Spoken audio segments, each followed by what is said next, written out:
writing my code. Failure of the future has to be a nation that is agile, that is innovative, that is creative. Welcome to Future Squared, the podcast all about innovation in the enterprise, brought to you and run by Collective Campus, an innovation hub based in Australia that works with companies to help them adopt the mindset, methodologies and tools to successfully explore new business models and disruptive innovation in an era of rapid change. For more information, go to www.collectivecamp.us. And without further ado, here's today's podcast. This episode of Future Squared is brought to you by Spigot, the #1 innovation management software platform driving innovation and growth at any scale. Spigot software helps you invent new products and experiences for people that know your business best. Unlock the value of ideas through crowdsourcing. Companies such as AT&T, Citi, Unilever, Siemens, and United Healthcare all use Spigot to support their innovation programs. To date, the platform has generated over US $1 billion in top-line revenue growth, has 4.5 million users, and generated over 200 patents. To find out more, head to spigot.com. Welcome back to Future Squared. Today I'll be bringing you Dave Gray. He's an author and management consultant who works with the world's leading companies to develop and execute winning strategies. He's the founder of XPLANE, a strategic design consultancy, and co-founder of Boardthing, a collaboration platform for distributed teams. He is the author of 2 books on design, change, and innovation, including Gamestorming, a playbook for innovators, rule breakers, and changemakers, which has sold more than 50,000 copies and has been translated into 14 languages. His area of focus is on the human side of change and innovation, specifically how you can get people to adopt new ideas. How can you win their hearts and minds? How can you get people, including yourself, to change deeply embedded habits and behaviors? And how can you transform a business strategy from a good idea to a living fact in the real world?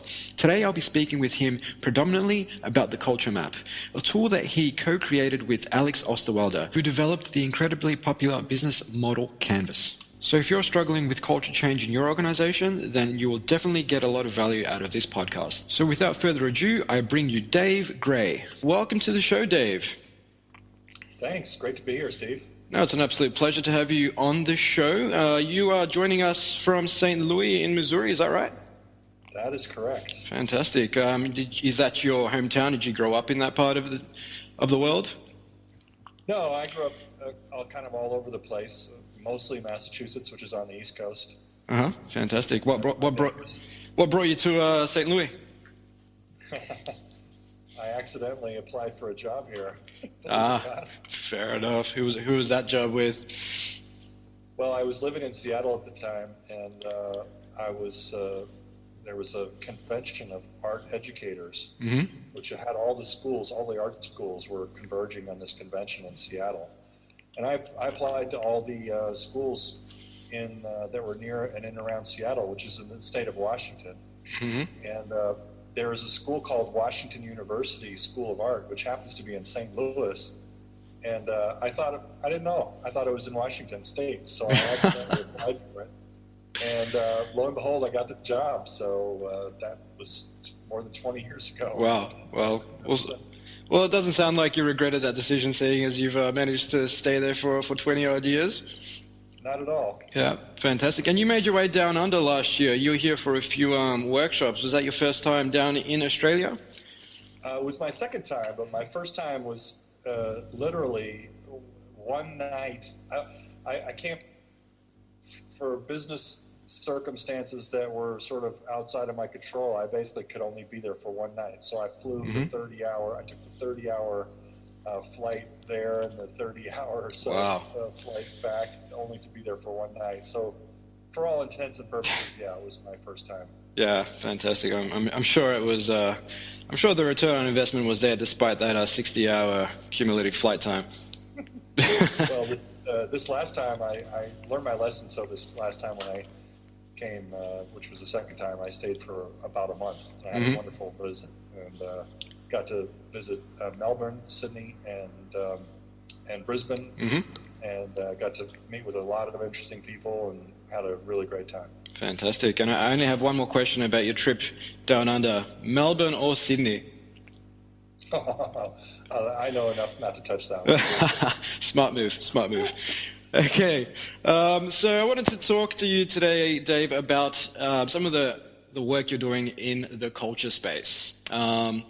So while many companies are investing in training their employees methods such as the lean startup, rapid experimentation, essentially these behaviours often fly in the face of the ethos of many large organizations that are built upon avoiding failure at all costs, mitigating risk to the nth degree. I mean, for example, we had GE train 5,000 middle managers. I believe they had Eric Ries and David Kidder train 5,000 middle managers in the lean startup.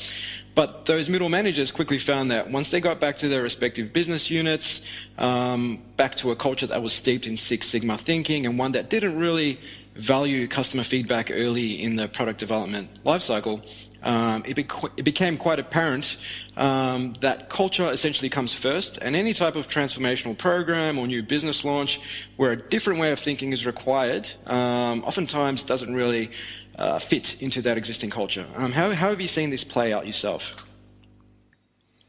Well, culture is fascinating.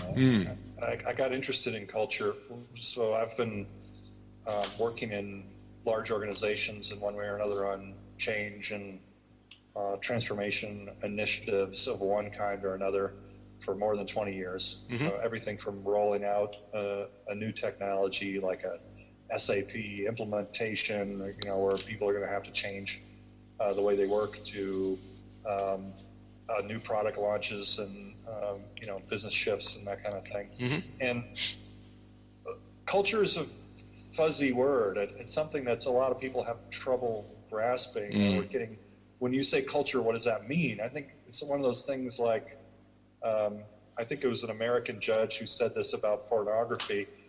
I can't define it, but I know it when I see it. Yeah. And so but there's also, I think, a tendency to because it is so fuzzy and vague and hard to pin down and define, it's also easy to blame when things fail, blame it on culture. And so I've seen initiatives that succeed, I've seen initiatives that fail. Because of my position as a management consultant, I have a privilege of experiencing a lot of different organizational cultures. And you walk in the door of an organization, and instantly almost you can feel the differences between that organization and this other one, or whether it's formal or informal, whether it's collaborative or territorial, etc.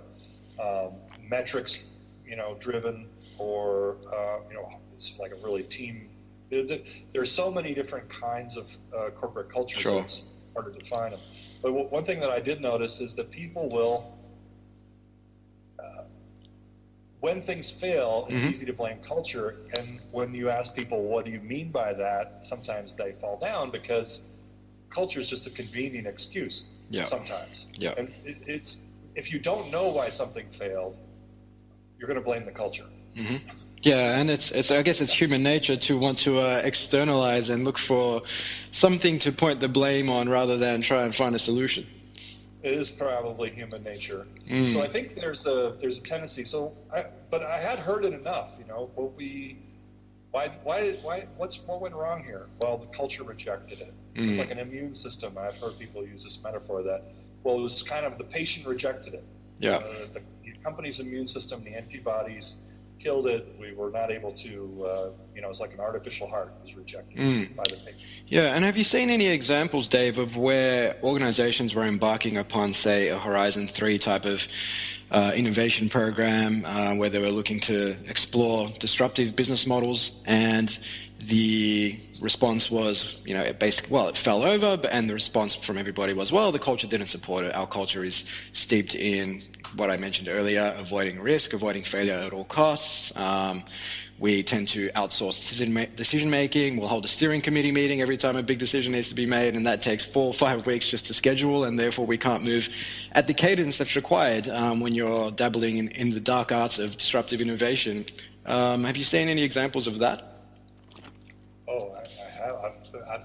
I was present in one of maybe the classics, which is a company called Nokia. Yeah. And I was there when the iPhone was announced, and almost the day that the iPhone was announced by Steve Jobs, or shortly after. And so, and if you can recall, Nokia was not a company that was considered to be a company with a problematic culture. In fact, they were celebrated for their culture. They were written up in Harvard Business Review for their culture. Their culture was held up as a paragon, one of the great corporate cultures of the world. And in spite of that, or maybe because of that, they failed to make this very important transition that was a sort of a pivotal moment for the company. Yeah. Almost a make or break moment. And that's one of the reasons I started really getting serious about culture, because I did see, number one, they had a wonderful culture. It was a company with a really great culture that was very empowering.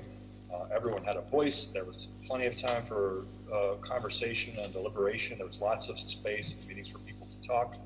People really got along. They liked each other. They liked working together. They enjoyed their work. And that was one of my big kind of moments. Like, well, what happened? What was the problem?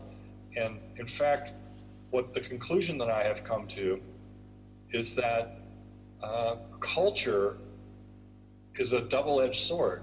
It is when a culture of an organization is a good fit for the business environment, then it's a great thing. Yeah. But the business environment is not a stable phenomenon. The business environment is always evolving. Correct. One way or another. Yeah. And I think you will see this even in companies like Google. You will see that companies that today are a fantastic fit for the business environment will, over time, if they're not careful and deliberate about culture, will get out of tune or out of sync with that business environment. And as the conditions in the marketplace change, I predict you will see companies, even what we could now consider very cutting-edge companies, they will get out of sync or out of tune. In fact, I think, we're seeing recently in the news, Dropbox was cut back on a lot of their perks. Yeah. It was like $35 million or so in perks that they cut back. Things like free lunches, or, bring your friends to a happy hour after work, climbing gym, whatever those things were, they cut them back. And what I think, so one of the things that has happened as we've seen the large expansion in internet or digital organizations, born digital organizations for lack of a better word, is that they have gone to some pretty severe extremes to attract great talent, because and that is actually a smart move and a good move when you're in an expanding economy or you're in major growth mode. But if we've learned anything, if I've learned anything in my 20 plus years in business, there is no such thing as infinite growth. Yeah, I think anything that grows will eventually contract, and we will find that there is no such thing as, and I've been asked this question: is there such a thing as a perfect culture? I think we will find that there is no such thing as a perfect culture. That what makes a culture is a dynamic thing. It is evolving in some ways constantly. But it has to also evolve at the pace of the business environment that the organization's in, and that's the real trick. Yeah. But we haven't even defined culture yet, so we're going way off on a tangent there. We are. I guess, you touched on a few interesting points there, Dave. Number one, Nokia. Great culture, great company. I think it reminds me of that quote about innovation, where you can do everything right and still fail. Based on the definition of, or based on the MBA definition of what's right. And most businesses, as you alluded to, I suppose they're built to operate in, a stable business environment, or at least the business environment that they found themselves in when they found product market fit, when they scaled. But as soon as that business environment becomes more ambiguous, changes to something else, then suddenly that organization's culture, their values, their systems, the way they go about doing things suddenly may not work anymore. Well, it's actually, I think, deeper than that. There are companies like Nokia that were built on the idea of a relatively stable environment. Yes. Although if you go back and look at Nokia's history, they evolved several times. They started out making rubber boots, and they evolved into electricity, and they evolved into wood, timber, paper products. So they had actually quite a good history of innovation over many hundreds of years. And they had evolved appropriately. But one thing so there are a couple of things that happened in Nokia's case. One was one of their strengths was their diversity. They were making all these different kinds of products. They were spread across a whole bunch of different industries. And in the 2000s, they sold all that stuff off so they could focus on mobile phones. Wow. So they took all the diversity and they sold it off. So that was, I think, a strategic, well, I mean, blunder. It's easy to look back, but I think that's a strategic blunder. The second thing was that mobile phone organization had a culture that was very strong in manufacturing. That's good when you're making a commodity product. Yeah. And when the mobile phone was actually a more of a physical device that did one thing, make phone calls, they were very good at that. But a manufacturing culture also has to be a risk-averse culture because it's very expensive to tool up a factory and make stuff. When the business environment changed, so the phone was no longer a single-use device. It became a computer that you carry around in your pocket with all these sensors, and the actual thing driving the primary value. If you look at an Android phone and an Apple phone, they are not that different today. But what's different is, and what was especially different initially about the Apple phone was the software. It was the apps. And so there was a whole different model that had to be designed around the apps and the software when suddenly the computer becomes a device that lets you do anything. Yeah, that's right. And it's a different business. Suddenly it's a software business, not a hardware business. And that's what Nokia, which had a wonderful culture for manufacturing, was a very risk-averse culture. It was not the right culture for being in a software business, or even an operating system business that's enabling software and creating an app, app store. And because what really sunk Nokia was they couldn't create a platform that developers wanted to develop software on, and Apple already had that. So for Apple to take their ecosystem of software developers and all the people who are excited to develop apps on anything Apple, for them to move that ecosystem onto a smaller, more portable device was actually pretty easy. And that was something that Nokia missed. They missed I think I was there, so I can't say that they missed it. I think they understood it.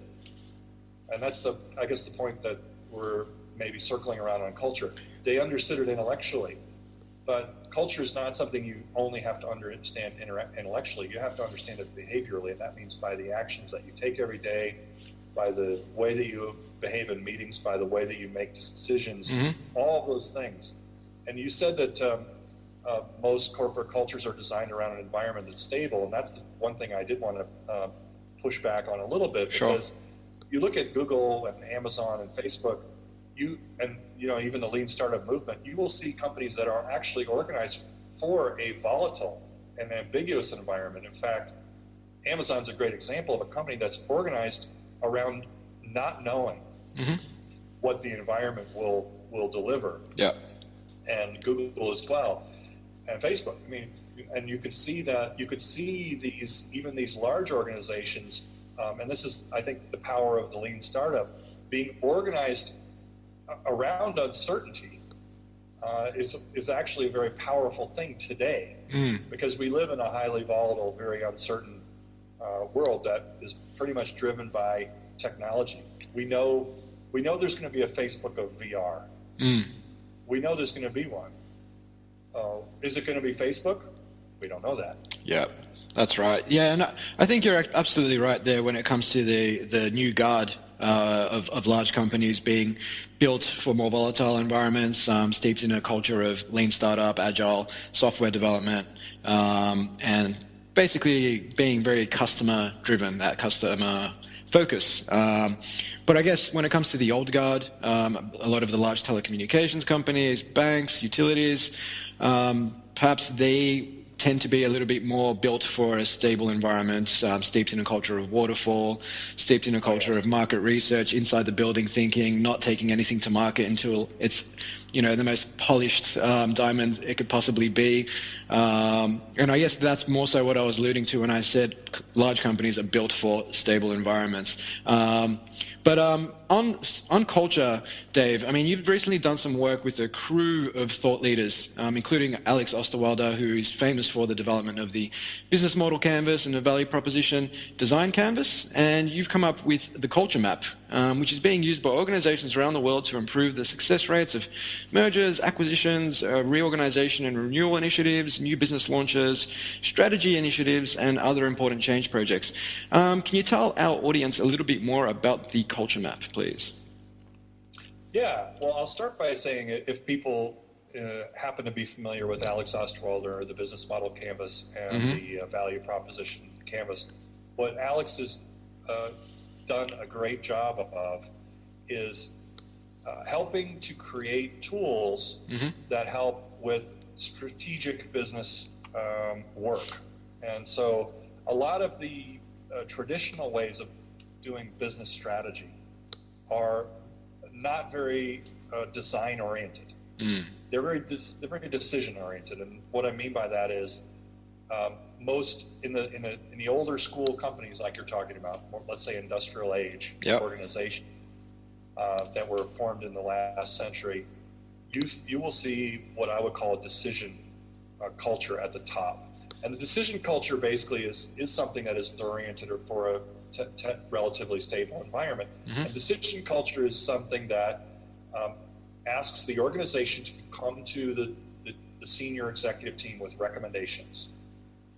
And there usually is narrowed down somehow to a small pool of decisions. And the decision maker's job is to decide among these options, which one do we pick? And the problem is when the business environment has radically shifted, it's very likely that those recommendations that come to the executive team are not going to have enough diversity or broadness or scope of thinking. Correct. And so you're faced with three choices that were generated within the culture and within the thinking zone of the company, which are very possibly three bad choices. And so decision makers today are often looking at the pool of options that's presented to them and saying, well, I don't like any of these.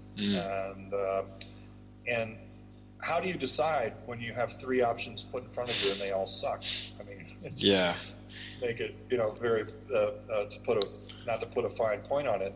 And the design orientation is a way for senior executives to actually get involved in expanding that pool of options and opening up that dialogue to really be broader.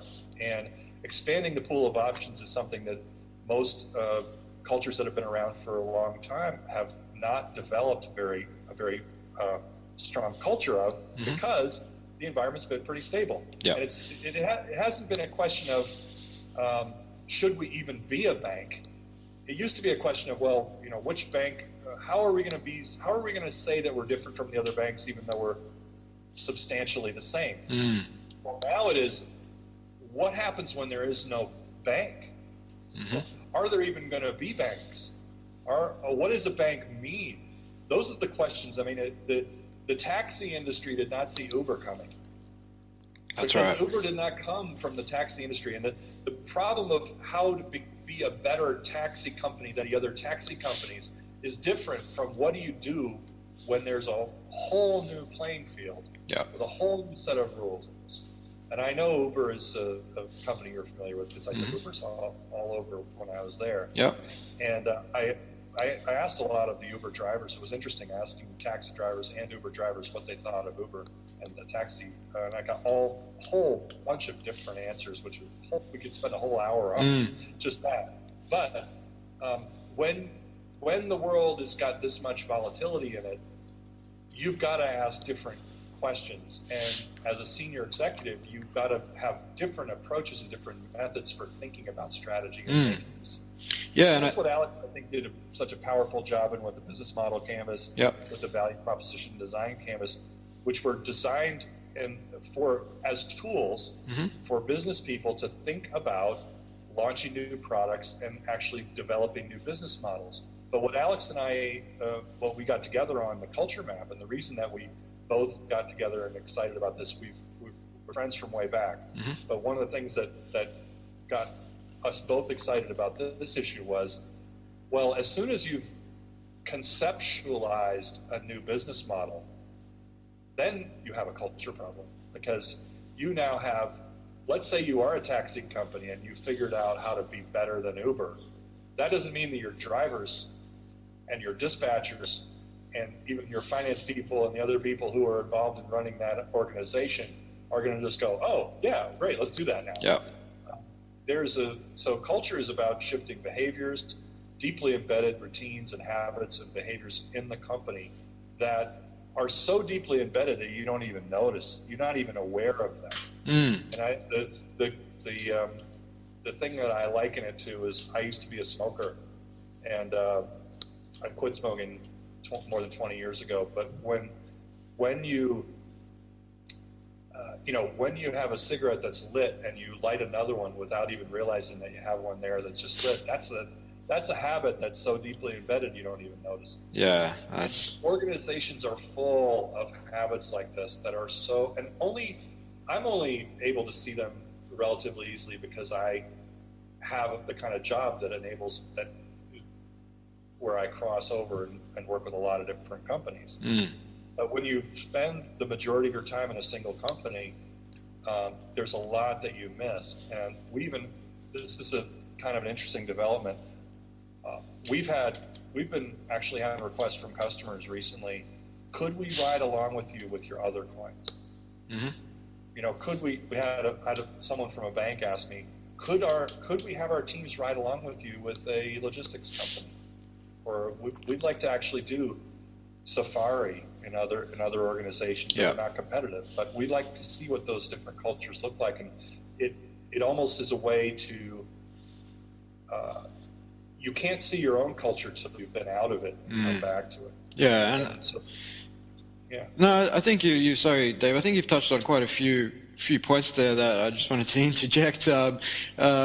Basically, firstly, you talked about senior management, being given 3 recommendations and then having to pick one. And I guess, I'm reminded of Otto Schirmer's, I suppose it's a quote or a saying, but basically we'll call it a philosophy of moving from the ecosystem to the ecosystem, where organizations who are, I suppose, more adept at co-creation and collaborating with, I guess cross-functional collaboration firstly within the company, but then engaging their partners, suppliers, members of the general public, their customers, are the ones who are going to stand a better chance at competing in this fast-moving, volatile environment. And, you mentioned you're a management consultant, and therefore you get to visit lots of different companies, and I guess you're able to see things that other people don't because of the associational thinking that comes with that.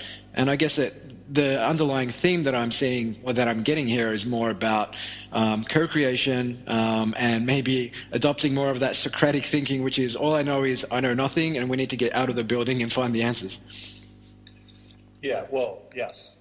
And we're in a stage right now in history where there's greater fluidity in what a market is than perhaps ever in the recent past.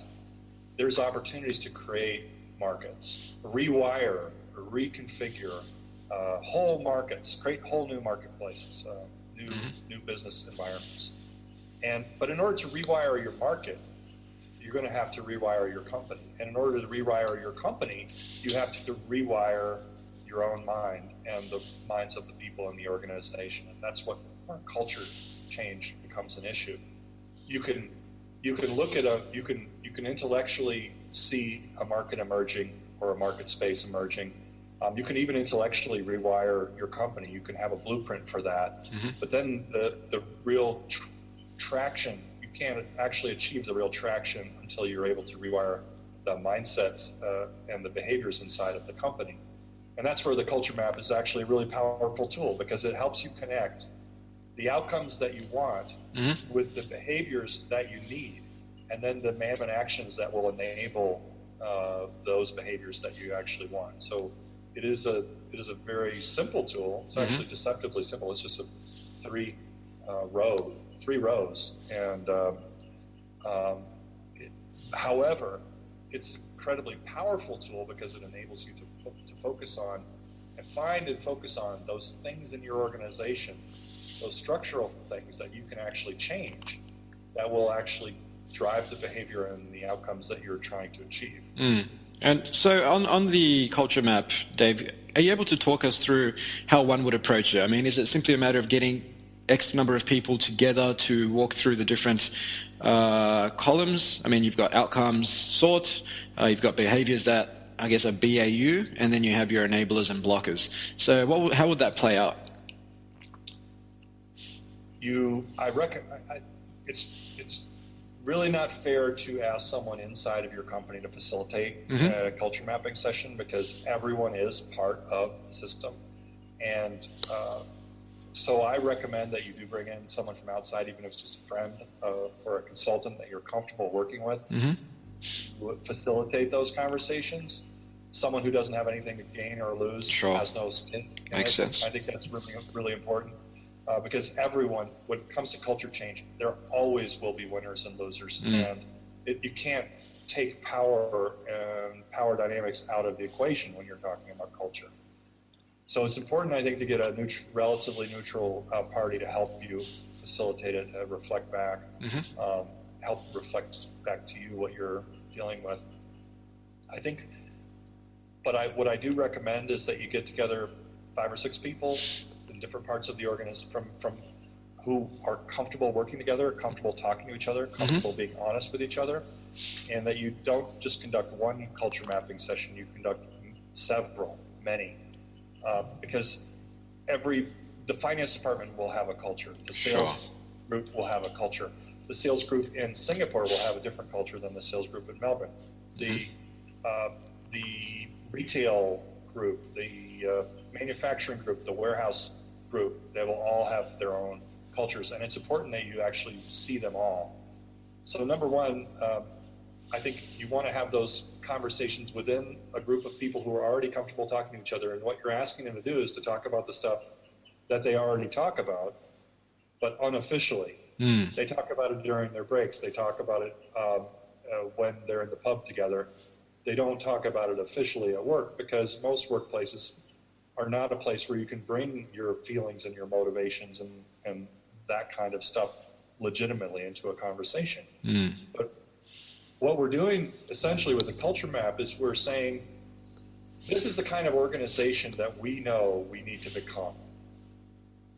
We're not smart enough to figure out how to design the business structure and the incentives and all those things that will help us create that organization. That's the old way of doing things. The old way of doing things is we create the carrots and the sticks, and we give you the line that you need to walk, and you design that, and you follow the procedures, and you just do as you're told. And if you do a great job, you get a carrot, and if you do a terrible job, you get a stick. Yeah. And that's the way that we used to do it, but we're not that smart anymore. We don't even know what we need to do. We know this is the way we need to be.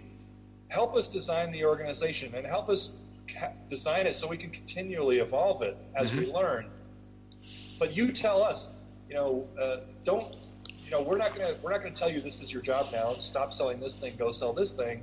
We're telling you this is where we need to go as an organization. We know that it's going to involve a lot of people and a lot of people changing behaviors, but we don't know how to design the system to enable that. So tell us, if this is the person we want you to be, if this is the kind of work that we need to get done, tell us, how can we design this organization so you are not just willing, but jazzed and excited to come in and be that person and do that work and get that outcome every day?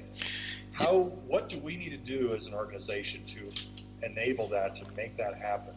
And if you can imagine, when a neutral third party is asking that question, it actually takes a lot of stress off the company. Because number one, if I'm in there as a management consultant or a facilitator asking this question, I am also going to say, I can't guarantee that we're going to do all of these things, but what I do want to know is, we need to get this information from you so we can make these recommendations. Mm-hmm. And then from a management perspective, we're not saying, you have to go and ask these questions. We're saying, we will help you. We will go and we will talk to the organization and figure out what needs to happen. And then we'll come back to you with the best things that we have found. And we guarantee you that those are things that probably will have some uncomfortable ideas there, some things that we're going to take you out of your comfort zone. However, let's not even go down this path at all unless you're willing to take on some of that, unless you're willing to consider some big changes, even if we were only to start in a pilot area or in the zone. Mm-hmm. We want to know before because if we go out and we ask all these questions and we get all this great information and then we come back and you don't do anything, yeah, that's worse than if we didn't do anything at all. It's worse than nothing. Yeah, and I think that's pretty common with a lot of innovation programs in general, where a bit of budget is put aside maybe to run, say, a hackathon or something to that effect, or an idea contest, but then there's no real, I suppose, there's no funding, there's no time, there's no real appetite to do anything beyond that, and ultimately it often amounts to, theatre, and people become disgruntled, particularly your more, I suppose, entrepreneurial employees who want to create and want to add new value, and oftentimes you lose them to other organizations because of such exploits like innovation theatre. That's why I think it's really important to, in the early stages even, to recognize and budget for the behavioral coaching that the senior team is going to need. And not just to say, we're going to make all these changes in the organization without having to change our own behavior, because that's not going to happen. The kind of changes that we're talking about today are not the kind of changes that is just like a reconfiguration of the org chart and it's business as usual with different people leading different groups. That's not what we're talking about. We're talking about a real shift in thinking and behavior, and it involves empowering. Most of the time, it involves shifting power from the senior team to the front line. And that is because that's where the decisions need to be made in a complex and ambiguous environment. They need to be made closer to the customer, as close to the customer as you can possibly make it happen. Yep. And if you want to enable that, if you want to actually enable that, you're not going to do it without changing significant behavioral rewiring, mental rewiring and behavioral rewiring of the management team. And because everyone looks to the management team to figure out what's real and what's fake and what do they really mean, and when they say that, do they mean it, or are they just saying it and we're just going to, someone says take risks, and then the first guy who takes a risk gets fired. Yeah. Well, that's that's common. And I think so, what I think is important for senior teams to be thinking about is, how are we going to support ourselves? How are we going to support our own selves in walking through this? And who's going to hold us accountable for our behavior change? Yeah. Because it's not going to be us. We need a coach. We need someone there who can help us. Maybe ideally someone who's been there before, or someone who's done that, someone who's gone through that. And I think that's one of the reasons a lot of these initiatives fail is that executives are overconfident. They think they can do it themselves. Yeah.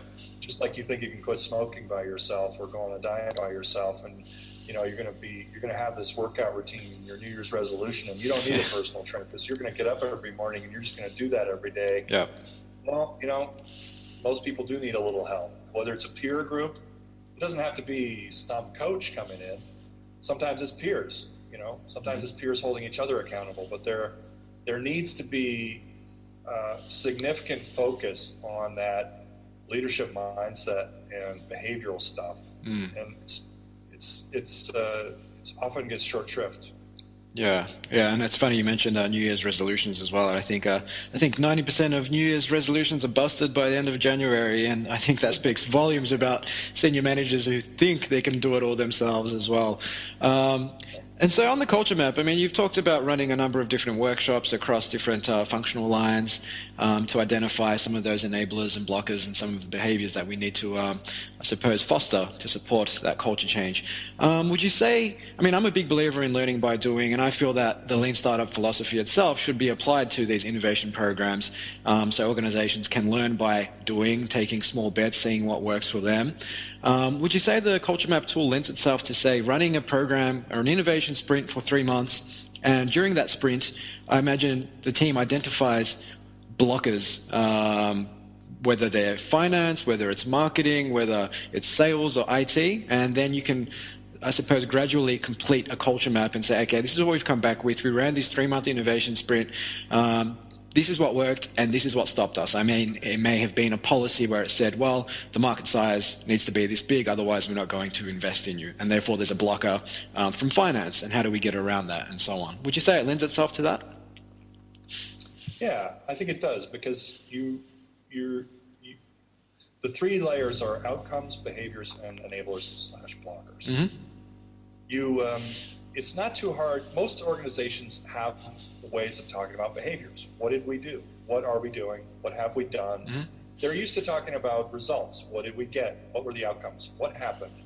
What did we get that we didn't like? What did we get that we did like? Mm-hmm. What do we want to get more of? What are the behaviors that we need in order to get that? Organizations are pretty good at having those conversations about those first 2 levels. Mm. The enablers and blockers is where it's really powerful for the culture map to actually help you make those connections, because then you could say, well, we had this problem, and here's a problem that we had, and this behavior that we just keep doing. And someone says, okay, well, how can we enable this other behavior? Well, let's change a process, or let's add a new rule. Mm-hmm. Okay? And they say, okay, well, we're going to change the process, we're going to add this new rule. But what you will also want to ask is, well, why do we think a rule or a process is the answer? What is it about our behavior that we're always proposing a new rule or a new process? And what is it about our culture that makes us lean in toward rules and processes? What else is there? Mm. What else, if we couldn't give ourselves a new rule or we couldn't give ourselves a new process, then what would we need to do? Well, we might need different incentives, or we might need a different layout here, or we might need to. And I think the real powerful insights come from a degree of self-awareness, of an ability to ask yourself, well, why do we, not just how do we solve this problem, but why do we solve problems in this way? Mm-hmm. Why do we have this approach to solving a problem? Why is it that we always, well, we're going to write a software fix? Well, why is it that software is the thing that we're going to fix? Yeah, sounds like organizational emotional intelligence. That's exactly what it is. Being a bit more introspective. I don't think you can have organizational emotional intelligence until you have it for yourself. I think there's when it comes to culture change, I guess I'm coming back to this as a sort of a theme today, personal work is an important part of that. And the more senior you are in the organization, the more important it is for you to do that personal work. Yeah, the more introspective you need to be, I think. Self-aware. Yeah, I mean, we influence, by our own behavior, we influence the systems that we interact with all the time. Mm-hmm. And it's a very 20th century idea and approach that as senior executives, we are outside the system and we are kind of designing the system. And we operate on the system as opposed to from within the system. But we are also always within the system. And we cannot separate our behavior from the behavior of other people. People act in such a way. Any executive team is like a family. Mm-hmm. They're spending a lot of time together. They're going through hard times together. They're going through good times together. The same dynamics will play out in any team that play out in families. Mm-hmm. Dysfunctional routine, distancing, conflict, cutting off communications. I'm not going to talk to you, or I'm going to avoid you. Cold, silent treatment. All those things that play out in family dynamics also play out in work dynamics. And to say that you are not a part of that, to imagine that you're not actually influencing everything that's going on by your own behavior it's a dangerous fiction. And I think that's probably a much deeper sort of philosophical question. I mean, some of what you've said there resonates or reminds me of this book, The Four Agreements, where one of the agreements is be impeccable with your word, because everything you say, do, and feel essentially influences behavior, whether it's influencing someone else's behavior or influencing your own. And if you're in a position of senior authority within an organization, you wield a lot of power, and anything you say or do can be taken by people lower down the food chain or even your peers up in the C-suite, and can be taken perhaps in ways that it was not meant to be taken, and therefore can have disastrous effects on culture. Absolutely. I'll give you an example from a woman named Carolyn Taylor. I think she actually started in Australia, although she lives in Bermuda now. Mm-hmm. She was one of the people that I interviewed when I was working on the culture map, and she told me a story about a guy that she worked with, a senior leader, and he had a tendency to shoot the messenger. So if you brought him bad news, you were the problem. Yeah. Well, over a period of years, he stopped hearing bad news, and so the problems that he needed to be dealing with, he was completely unaware of, because no one wanted to be the person to tell him. And when he first came to Carolyn, his thing was, well, I don't know what's going on around here. I'm the boss, and I don't know what's happening. I don't know what's going on. Well, he was not aware that it was because of his own behavior that he didn't know what was going on. He was actually training the organization to hide bad news for him over a period of many years. Yeah. So how do you create change in an organization when everyone's afraid to tell you the truth? Yeah. Well, and that's what I mean by starting with behavior. He had to start with his own behavior. And he basically had to start training himself out of his own routines. When he got news that he didn't like, he had to take a deep breath. They gave him a little card to look at, take 3 deep breaths. Just relax. Ask. Here's some questions you can ask. That's like quitting smoking. Yeah. That's literally, that's what I mean by rewiring yourself, rewiring your behavior. And it's the kind of thing that's hard to do without a coach. It's hard to do without support. And whether it's the consultant that you trust or your peers that you're going to be,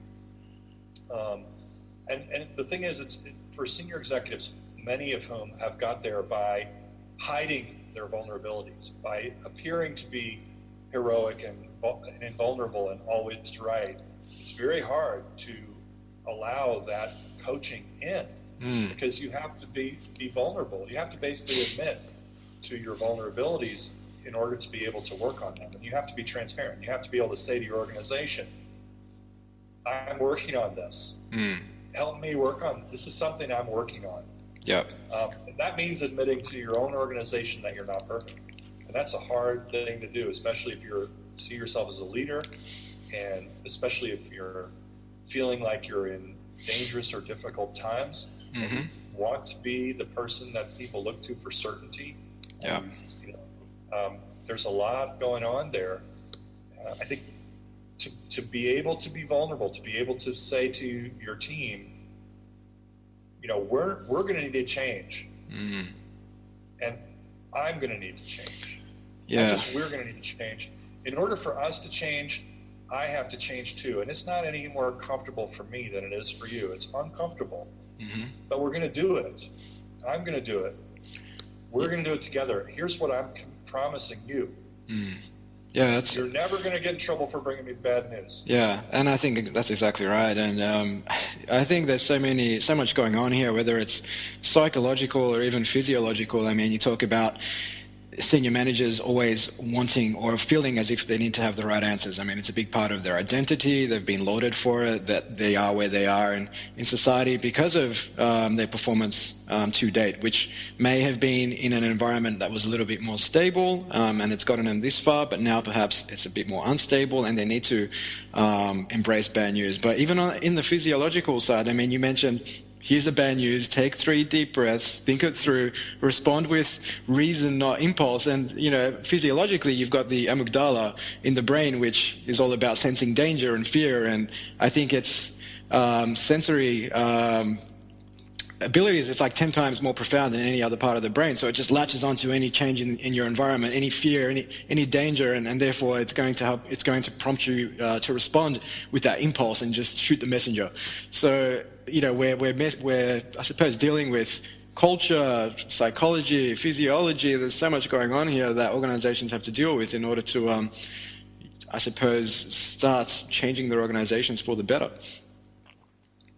Yeah, and you see, I mean, it's easy to get into vicious cycles as well. You're getting pressure, you're getting market pressure, sales are going down. So once sales start going down, then you start to put more pressure on the sales team, which actually makes it harder for them to sell, and it takes their confidence away because they can't say no to anything. So now the sales team feels like they have to sell anything, and they start, you create stress, and that stress makes it harder for people to be creative and harder for people to think, and they're going to settle back. What people do under stress is what you need to focus on. And what people do under stress, if they're going to the tendency is to revert into old behaviors. How are you going to have new behaviors that you can do under stress? Well, you have to find ways to de-stress the organization. And the first step to de-stressing the organization is to de-stress yourself.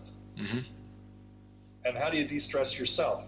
I can't think of anything better than 3 deep breaths. That's probably one of the most powerful management tools I know of.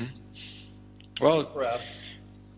Yeah, if it puts you in a place of clarity and calm, and you can make better decisions, and ultimately that's what they're paid for, right? Making decisions. And if you can't make decisions from a place of clarity, then the organization suffers. And I think you've touched on a great point there on, bad news, bad results, failure. And I know the culture map actually touches on identifying behaviors that are rewarded and those that are punished, which I think is really important, particularly in organizations, or particularly today where, small failures, I suppose, are absolutely critical to discovery and supporting creativity and innovation.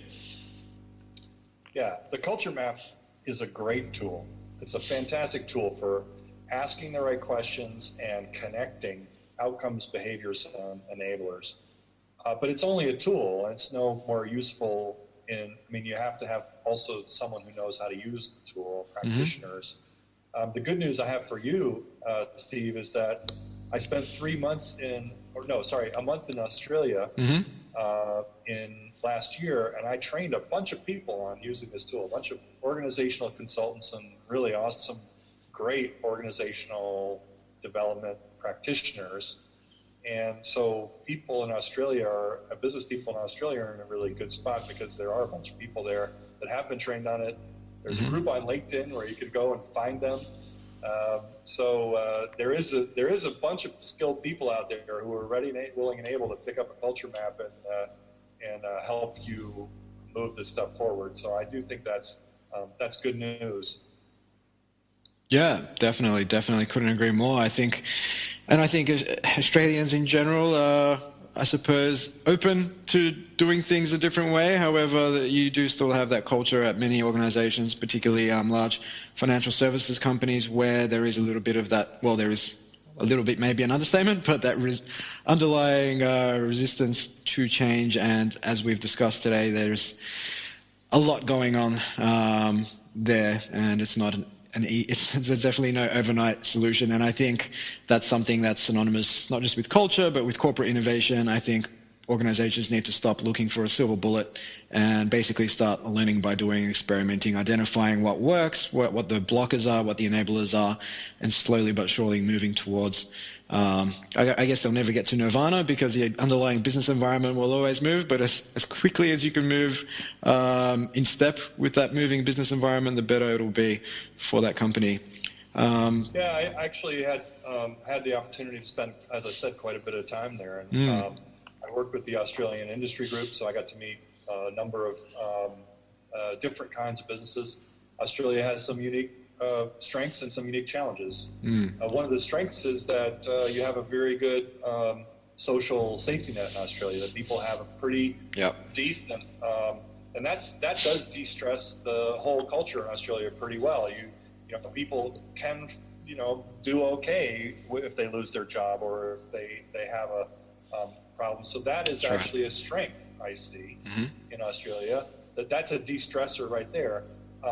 There's a shrinking industrial base, though. So the manufacturing side of the Australian economy is shrinking. Yeah. It's being taken over by China, so it's going to require a shift in thinking toward more service innovation, more technology, more of those higher value solutions and services. So that's a challenge.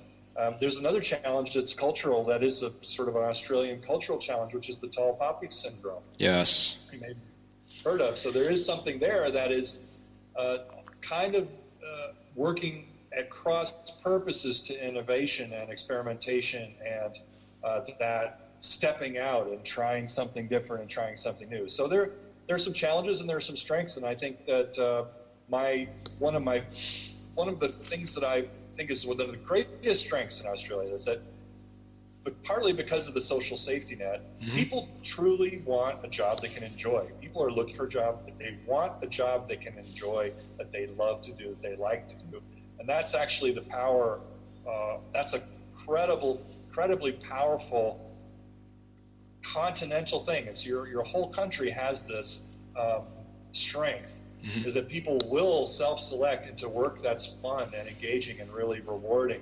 So if you, as a business person, if you can create the environment that is that fun place that people really want to work, where they really can enjoy the job, you're going to have no trouble attracting great people. Because, it's a really hard-working culture. It's a cheerful culture. It's a happy culture. It's a very collaborative culture. And I think that's there's a huge amount of potential to be more of a global force than I think even a lot of people in Australia even think. Yeah, I think you've touched. That's quite interesting you should say that, because we do have these social safety net, great healthcare, education, and so on. Yet we have this culture of, I suppose, being quite conservative and avoiding risk, which is I guess that harks back to our colonial days as a member of the Commonwealth. And whereas in the United States, perhaps the social safety net isn't as wide, yet the culture is steeped in taking risks and, entrepreneurial thinking. So it's quite interesting how the tables kind of turn. Yeah, I think that's part of you could probably do a culture map just for the whole of Australian culture, because one of the things that's powerful when you start thinking about culture is if you start really examining it and diagnosing and diving deep into your culture, it will help you see both your strengths and your weaknesses, and it will help you design structures that will take advantage of your strengths and minimize your weaknesses. And I think that's one of the things that I think is maybe one of the most important takeaways around culture is there is no such thing as one perfect culture. The culture is going to be a combination of what are your unique strengths and what are the challenges that the environment is bringing to you, and how do you actually find and create a great fit between those two things. That's great, and I think there's some lessons there for our federal government, who are currently embarking upon what they call the National Innovation and Science Agenda. So I think if they can help change the culture at different parts of, whether it's government, industry, university, small to medium enterprise, and so on, I think it can only help achieve some of those objectives. But I think I am about to get to the point of the program where we close out with a bit of fun, Dave. And so this is where I ask all of my guests 2 hypotheticals and 1 on lifestyle design. So, sorry about the background noise. I think one of my neighbors is trimming their hedge. well, it's almost summer, right? So they're gearing up for those barbecues. So Dave, if you could work for any company at any stage of their company life cycle, who would it be and why? Wow, what a great question. I think so. I think it would be Amazon. Okay, why Amazon? Well, I see Jeff Bezos as the Henry Ford of the 21st century. Mm-hmm. I think, I wrote a book called The Connected Company, where I tried to really understand what is the blueprint for the 21st century organization. Mm-hmm. If someone had gone back 100 years and could talk to Henry Ford, and they would have had a great opportunity to learn about all the things that would eventually become the modern industrial organization, or at least most of them. Yeah, and sorry, go on. Well, and I see Jeff Bezos as the Henry Ford of the 21st century. He's actually, when I compared the Connected Company blueprint to all the companies I could see in the world, the only company that was doing all of those things in the blueprint was Amazon. Yeah. And there are many companies that are doing some of them, but Amazon is actually doing all of them. Amazon is doing highly, on the one side of their business, they're highly structured on the stuff that's stable. So the parts of the environment that are relatively stable, like warehousing and shipping and distribution, they're organized in a kind of industrial, Henry Ford-ish kind of way. But on the other side, the part of their business that is very volatile, like the web, streaming video and internet infrastructure and that kind of stuff, they are organized in a completely different way. Very agile, very lean.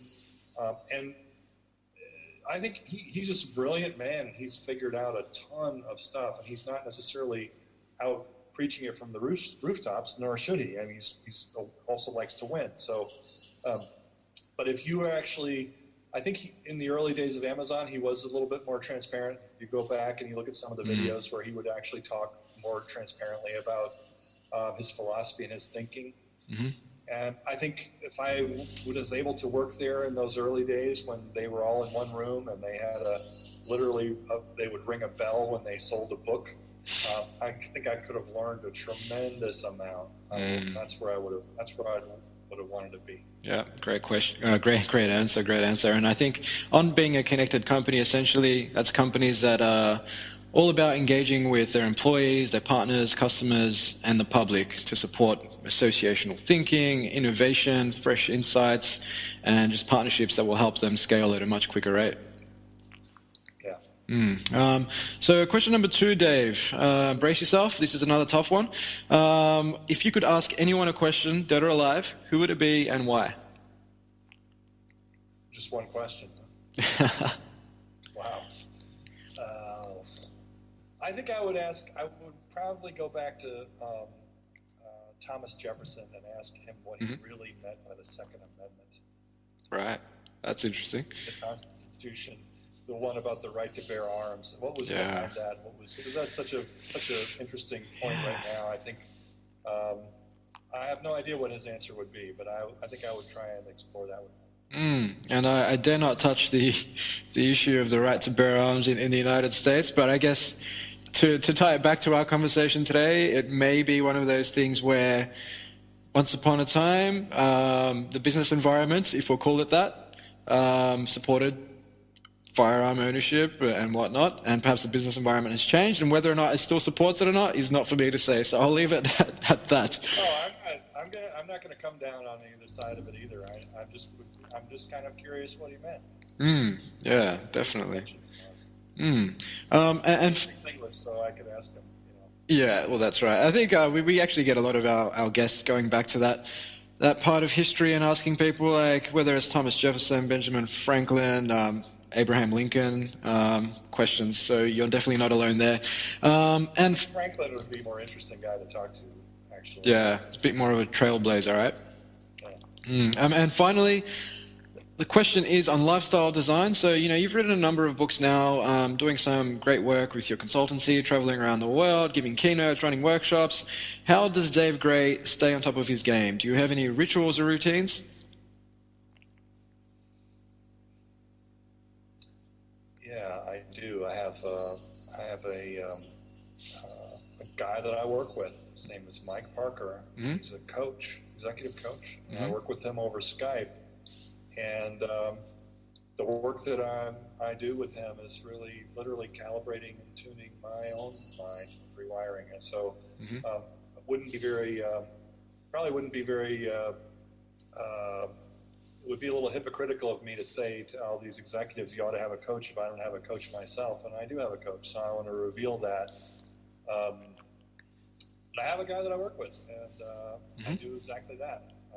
We work on tuning, mental tuning, calibrating to the environment, becoming a better force in meetings, working on my own behavior, both with and what's interesting about that kind of work is it has benefits, whether you're working on it for work or for home, it has benefits in the other place. So even though the primary driver of it is my work, it has all kinds of benefits in my home life as well. Yeah, that ties in beautifully with what we were talking about earlier, where it begins with the self, and it begins with being self-aware and introspective, and then once you get that sorted out, you can start to influence the organization for the better. So nice way to finish it off. And I guess, where can people go to find out a little bit more about yourself, Dave, and the Culture Map? Well, my company's called XPLANE, XPLANE. So it's XPLANE.com, and then I have a personal website, which is just the same thing with an R on the end, Explainer, XPLANER.com. Perfect. So that's, if you want the organization, it's XPLANE. If you want me, it's Explainer. Nice and easy. And all of your books are available at all good bookstores, including Jeff Bezos' Amazon.com. So Absolutely. Thanks again for taking... They've all been translated into Australian. Oh, wow, really? And English and American too? Exactly. Fantastic. Thanks a lot for your time today, Dave. You've been a wonderful guest. Cheers.